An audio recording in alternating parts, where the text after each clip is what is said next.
All right, so today we're going to be talking about older people and their families. Also, if I sneeze or anything, I'm sorry, my allergies are killing me today, but let's move forward.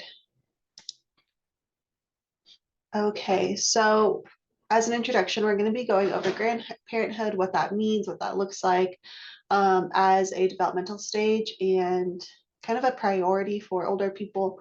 We're also going to be talking about support from older people and also support for older people in the case of taking care of older people. And then we're going to talk about intergenerational relationships across the board, how they've changed, how they've shifted, and what it looks like today. Okay, so first let's discuss the statistics of older people and living into an old age. Over the past several generations, there has been a decline in mortality, and people are expected to live longer and longer each year. Children born in 2016 are expected to live somewhere between 75 and 79 years old. Today, there are much more older people in the population than there used to be before. And when we talk about the older population, we're referring to people who are 65 years or older.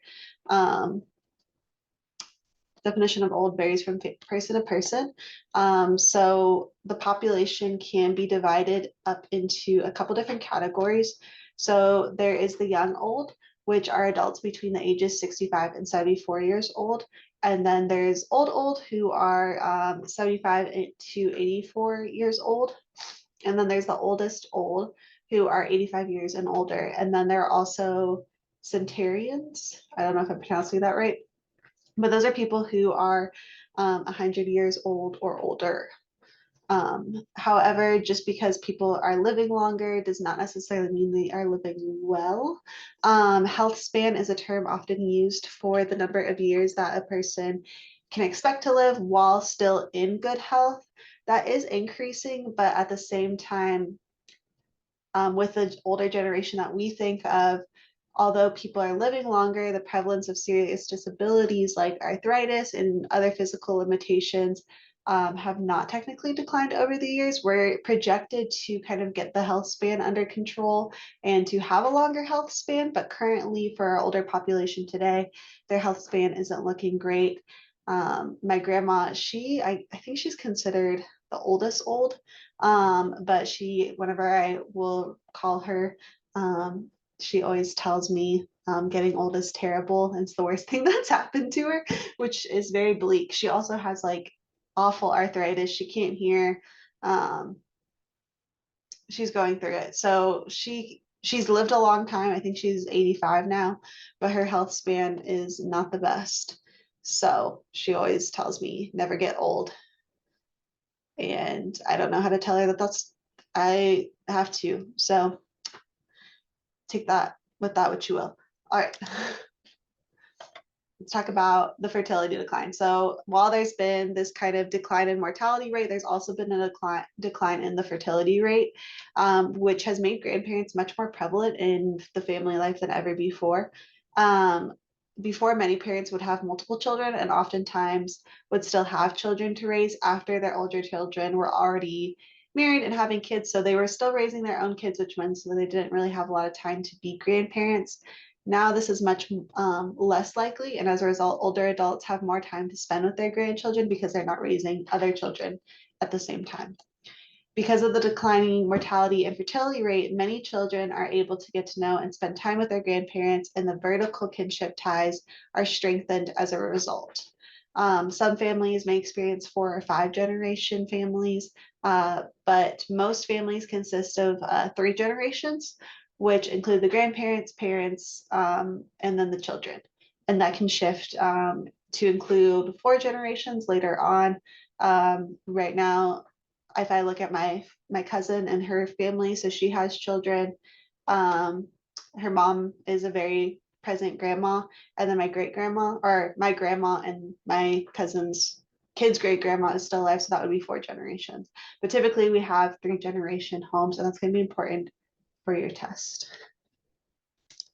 Right. So today, older people have more money on average than they did a few decades ago.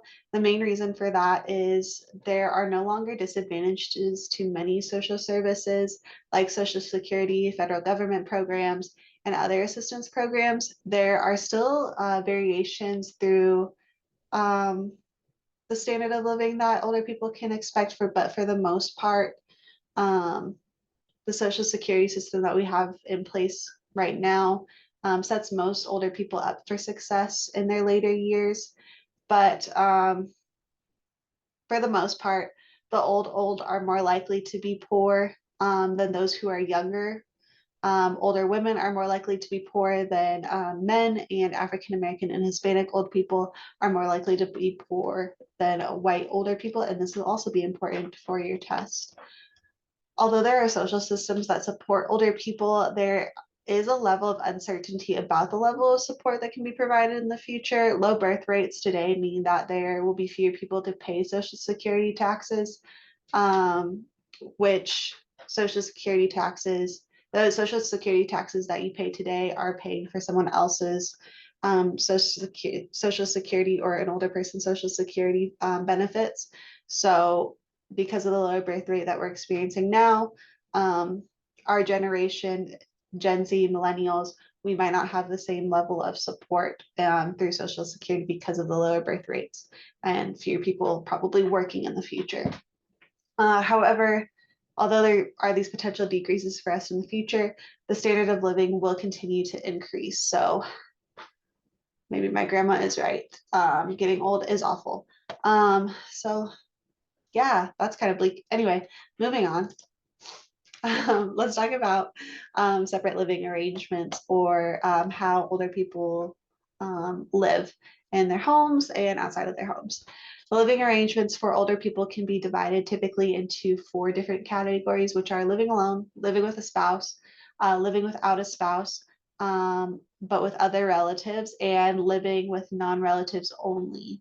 When we look at the gender differences, many older women live alone because they often outlive men or their spouses and are unlikely to remarry. And it's common for a child, and well, I should say it's less common for a child to remain in their parents' home when they've reached adulthood. And for the most part, older Americans do prefer to live alone. My grandma, when she was kind of transitioning, after my grandpa passed away, she lived alone by herself. But again, her arthritis was really bad. We were really worried about her like falling and getting hurt. Um, and so we talked to her and we said, hey, we think it would be best if you sold the house. She had this huge house. Well, not huge, but it was a 3-bedroom, 2-bath house. Decent square footage, but it was more than she needed. So we had this conversation with her of like, hey, maybe you shouldn't live in this big house. Although you live close to us, like we're still really worried about you. Like, what if you get hurt and we can't get to you? So we had that conversation with her and we encouraged her to move in with my aunt, who was willing to have her live with her full time and to provide care for her as needed. Um, my grandma, she is a very independent lady. She is very outspoken. She likes things done a certain way. And so when she did live with my aunt for a bit, but she kind of made my aunt's life kind of a living hell. She was super picky, super temperamental. She just was like, why are you in my business 24/7? My aunt was like, because I need to be to a certain extent. Like my grandma would be like, this is what I want to eat for dinner. And my aunt would be like, oh, let me make it for you. My grandma was like, no. Um, so it got to the point my aunt was like at her wits' ends with my grandma. I don't blame her. She was not being the nicest guest in my aunt's home. And my grandma was just like, let me live on my own. And we were like, okay, like I think a lot of the time assisted living homes get a bad rap, and that was what my grandma was asking for. So we found her a nice one because that's what she wanted. She did not want to live with any of us. She kind of wanted her own space, and that was the compromise we came to because we knew that she would have assistance if needed, and that people would be checking on her not frequently, but enough so that if something were to go wrong, we at least would know right away. Um, So they do prefer to live alone, at least in my experience. Other family members, maybe not in your case, but yeah, that statistic rang true with my grandma. Um, love her, but she's something else. All right.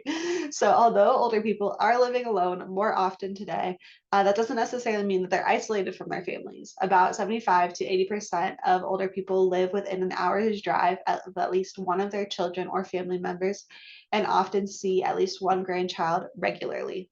However, the strongest predictor for how often grandparents see their grandchildren is how far apart they live. In my case, I had one grandma who, or grandparents who lived 6 hours away from my hometown.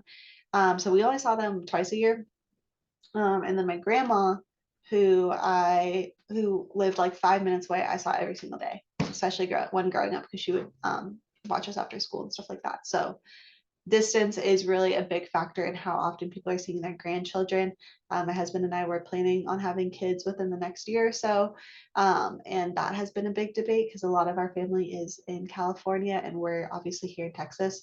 So the drama of that has been a big deal. Anyway, oftentimes adult children obviously have weaker ties to their parents, and are also more likely to move away from their hometown, especially for things like jobs, like me and my husband did. And for those who live close, studies have found that those kinship ties are much stronger just because the distance isn't as much of a challenge. So now that we've briefly touched on the lives of older people, we'll now discuss intergenerational support, and specifically through mutual assistance. As the standard of living has increased, we have found an increase in intergenerational support among older and younger generations. There are a few reasons as to why we see this trend in the first place, but the first reason is altruism. People tend to be altruistic towards their family. Social and cultural influences teach us that to be a good person, one cares for their family, which means family members are more likely to support one another throughout their life.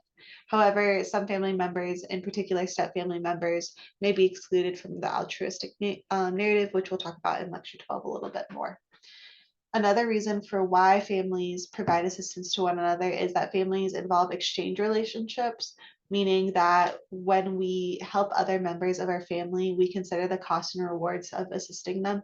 So, for example, a middle-aged couple may take in an older family member and consider how much extra they would have to pay for food, electricity, or other bills by having them move in, which could be a cost to that middle-aged couple, but then they may consider the free childcare or the meals that family member has offered to do in exchange for moving in with them as a benefit to them. Oftentimes providing mutual assistance is a mixture of both altruism and exchange. So it kind of goes back and forth. Grandparents will often provide assistance to their children by caring for their grandchildren. In 2011, grandparents were the primary source of childcare for 21% of preschool-aged children whose mothers worked outside the home. This was especially true in my family's case. Me and my cousins would go over to my grandma's house after school. She would pick us up and we would spend time with our grandma until our parents were able to pick us up. That was kind of like an everyday thing. We didn't go to daycare, me and my cousins and siblings. We didn't go to daycare. Instead, we went to our grandma's house while our parents were at work until we were able to go to school. And then afterwards, we had after school care with grandma, which was really cool. And we got to know our grandparents really well. And it was a huge benefit. And I always appreciate that time. But yeah, that is a common benefit or a common assistance that grandparents are willing to provide. There's also, because of this, an increased rise in grandchildren living with their grandparents. Well, not because of this, but this isn't also a trend in grandchildren living with their grandparents in multi-generational homes. At least 3 generations live in one home together. Today, there has also been a growing increase in multi-generational homes in the US. Grandchildren may also live with their grandparents, which forms what's called grandfamilies. In some cases, parents voluntarily decide to have their children live with grandparents for various reasons, whether their jobs require them to kind of go overseas. I know with military families, this is sometimes the case, especially for single parent military families, that they will sometimes have their children live with the grandparents for a long period of time while they're deployed. Other times, parents decide to have their child live with the grandparents because of drug addiction, financial strain, unemployment, incarceration, things like that. Other times the court mandates that the child has to live with their grandparent because of, again, drug addiction, incarceration, uh, loss of custody, things like that.